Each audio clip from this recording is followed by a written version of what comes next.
Chef-d'œuvre de l'architecture gothique, la cathédrale Notre-Dame de Lausanne est l'un des monuments historiques les plus fréquentés de Suisse. Chaque année, 1 demi-million de visiteurs viennent contempler ses voûtes et ses vitraux, s'y recueillir ou participer à des événements culturels. L'édifice est le fruit d'une entreprise de longue haleine qui a débuté au milieu du XIIe siècle.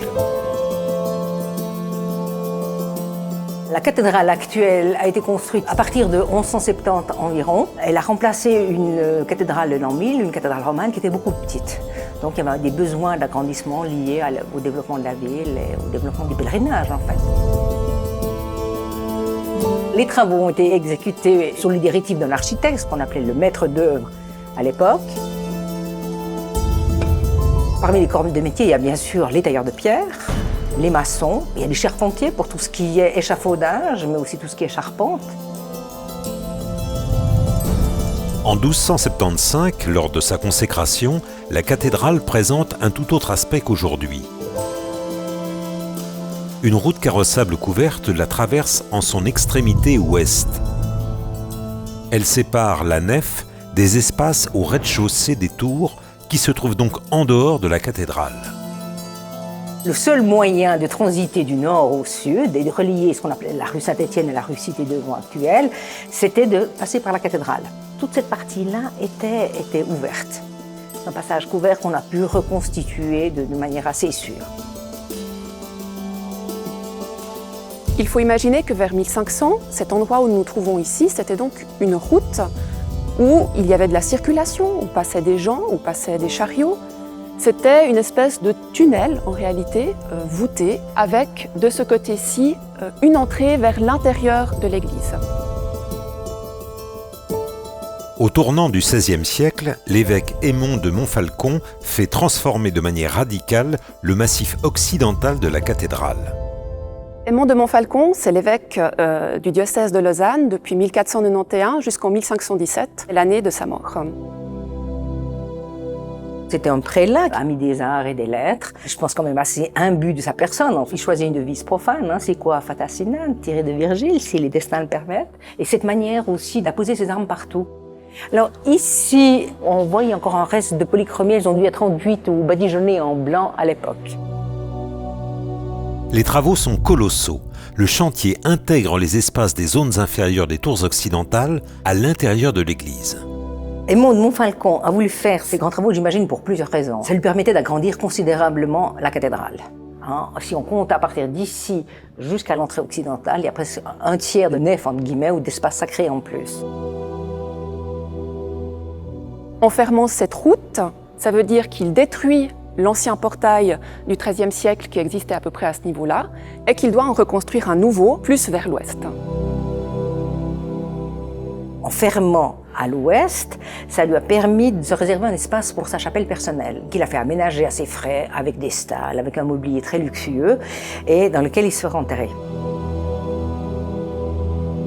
L'élément le plus remarquable de cette chapelle Montfalcon, ce sont ses stalles, donc des sièges prévus pour le chapitre. Aymon de Montfalcon s'y fait représenter, donc juste ici, entouré des saints de la Légion thébaine. Ce sont donc des soldats organisés autour du fameux Saint-Maurice qui a trouvé la mort dans la région d'Agone, justement, à Saint-Maurice, dans le Valais. La transformation de la cathédrale se termine par la construction d'un nouveau portail occidental très imposant qui devient l'entrée principale de l'église. Il y a eu de longues discussions parce que le chapitre et l'évêque n'étaient pas d'accord sur l'emplacement du portail. On avait pensé le mettre plus à l'intérieur, ce qui aurait été plus simple, en bénéficiant d'une ancienne arcade pour y loger le portail. Forcément, avec la création de ce nouveau portail, on change aussi l'entrée principale de la cathédrale, qui n'est plus le portail peint, qui se trouvait au sud, mais qui devient justement ce portail Montfalcon. Le portail Montfalcon présente un décor sculpté très élaboré. Les 2 rangées de voussures autour de la baie centrale sont ornées de scènes tirées de l'Ancien et du Nouveau Testament. Les niches au sommet du portail et les frises autour des voussures accueillent les principaux saints vénérés de la région, mais aussi une multitude de personnages et d'animaux fantastiques. Nous nous trouvons ici dans le dépôt lapidaire de la cathédrale de Lausanne. C'est ici que sont entreposés tous les fragments originaux qui proviennent du portail médiéval Montfalcon. On peut vraiment les observer d'extrêmement près. Bonjour Karina, tu vas bien? Tu vois, on a préparé les blocs pour l'exposition. Ouais. Et puis on a fait le soclage aussi pour les pièces qui seront hors vitrine. C'est juste parfait. Ouais. Dans le cadre de cette exposition, il était important pour nous de pouvoir donner au public à voir l'état du portail au XVIe siècle. La meilleure manière de manipuler ces blocs qui restent quand même très lourds et compliqués à déplacer était de les numériser. Et donc on a à Lausanne, à l'EPFL, un laboratoire qui est spécialisé dans la numérisation et dans la gestion des données importantes numériques. Ils ont accepté de faire le scan des 70 éléments qui sont conservés ici et de travailler avec le musée sur la reconstruction virtuelle de ce portail. Regarde, on a les premiers résultats. Alors, qu'est-ce que ça donne? Écoute, c'est assez bien, Super, je suis assez content. Fabuleux. Ici, on voit les 60 pièces, donc pour chacune des pièces, on a fait à peu près 50 photos. Ces 50 photos ont donné lieu à un processus relativement long pour construire d'abord des nuages de points et puis finalement des polygones pour reconstruire la pièce entièrement en 3D. Donc tous ces éléments maintenant peuvent être combinés pour faire une structure encore plus grande, reconstituer le portail tel qu'il était avant qu'il soit démonté. Grâce à cette modélisation en 3D, il est aujourd'hui possible d'avoir une vision d'ensemble du portail et du positionnement de chaque bloc dans la structure originale du XVIe siècle. Les pièces peuvent être observées sous tous les angles avec un niveau de détail saisissant. D'un point de vue iconographique, ce portail est vraiment très riche. On y trouve des cycles narratifs, notamment une enfance du Christ, une enfance de la Vierge, mais aussi un cycle de la Genèse, où on voit des scènes avec Adam et Ève. On reconnaît bien le personnage principal de cet épisode, c'est donc Ève, qu'on voit ici debout, les mains jointes en prière, et qui sort de la côte d'Adam, qu'on reconnaît ici, qui est couché, endormi, en bas de ce claveau. Ève a une très grande importance dans ce portail-là, parce que déjà on lui a consacré plusieurs scènes, où elle est la protagoniste principale, et puis aussi, ces scènes-là, et on le voit très bien dans la modélisation 3D, sont situées à la même hauteur que certaines scènes où est représentée la figure de la Vierge de l'autre côté du portail. C'est intéressant parce qu'au Moyen-Âge, Ève était une figure annonciatrice de la Vierge. C'était à cause d'Ève que l'humanité avait chuté, c'est grâce à la Vierge que l'humanité pourra accéder au salut par le biais du Christ.